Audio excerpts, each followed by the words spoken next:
Something strange is happening at the small church near my house.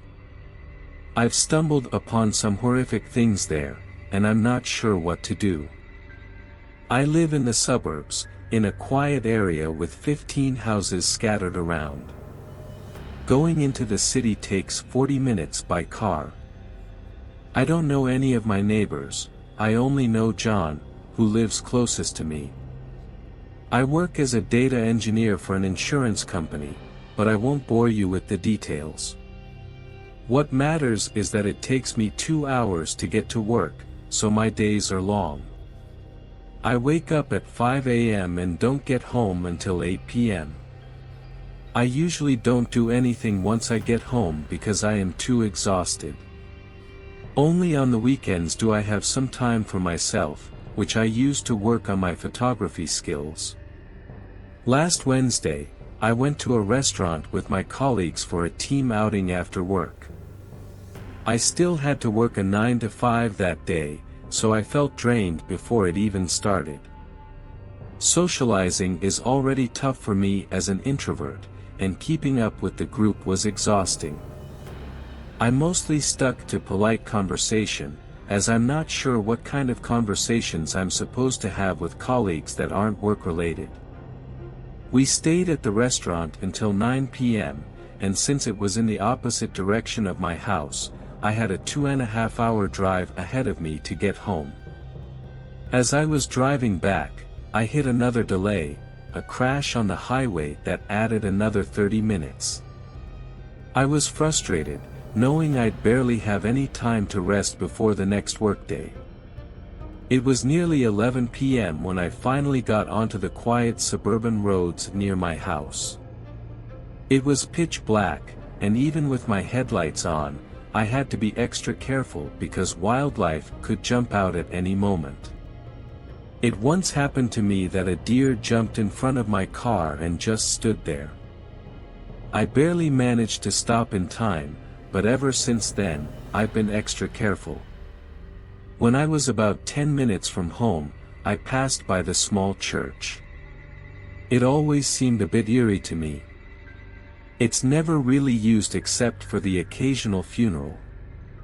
The building seems to be on the older side, so I assume it's kept around for its historical value. The church looked particularly sinister that night. Despite my tiredness, I saw an opportunity to take a good picture for my photography portfolio. I stopped the car and took a few photos, then went back inside to review them.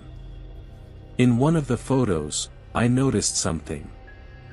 After adding some filters to the photo to enhance the quality, I saw a bike and a person sitting on a bench near the church. It wasn't visible in the other pictures, probably because of the angle and the darkness. It was strange for someone to be at the church that late, so I looked back at the bench from my car, but I could not see the person sitting there. Curiosity got the better of me, so I decided to check it out. I got out of the car and walked toward the church. The bike was still there, but there was no sign of the person. Then, I heard a noise coming from inside the church. Why would someone be inside at this hour? Looking back, my tiredness had clouded my judgment, as I decided to investigate. I walked up to one of the windows and peered inside. Instead of seeing the main hall, I saw a small side room. I couldn't get a view of the main area, so I quietly made my way to the front door and opened it. As soon as I did, I could hear chanting. I moved further in, hoping to hear what they were saying. I found myself in a small hallway that led to the room I had seen earlier and another door that opened to the main hall. The chanting was coming from there. I peeked inside, and what I saw made my stomach turn. 6 people were standing in a circle, chanting in front of the altar. I recognized one of them as my neighbor, John. He's always been a down-to-earth guy. I could not find a reasonable explanation for why I found him in a situation like this. In the middle of the circle was a young girl, tied up with a piece of cloth in her mouth, presumably to stop her from screaming. The chanting continued, and that's when a seventh person entered the room, holding a staff. He must have been their leader because the others immediately turned toward him as he approached the altar. Tonight, we will live. The world is against our practices. Therefore, we shall not engage. But sacrifices must be made. Not for us, but for him. Fearless leader, accept our offering. Bless us with your guidance, your wisdom, and riches. I realized I had walked into some kind of cult ritual. The group resumed chanting as the leader approached the girl. After they finished, each of them cut their arm with a knife, letting the blood drip onto her. Please accept our offering and bless us with your guidance, wisdom, and riches. Before I could fully grasp what was happening, the leader plunged the knife into the girl's stomach. Without thinking, I screamed, "No," which I instantly regretted.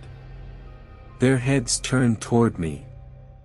One of them started running toward me, and I bolted out of there as fast as I could.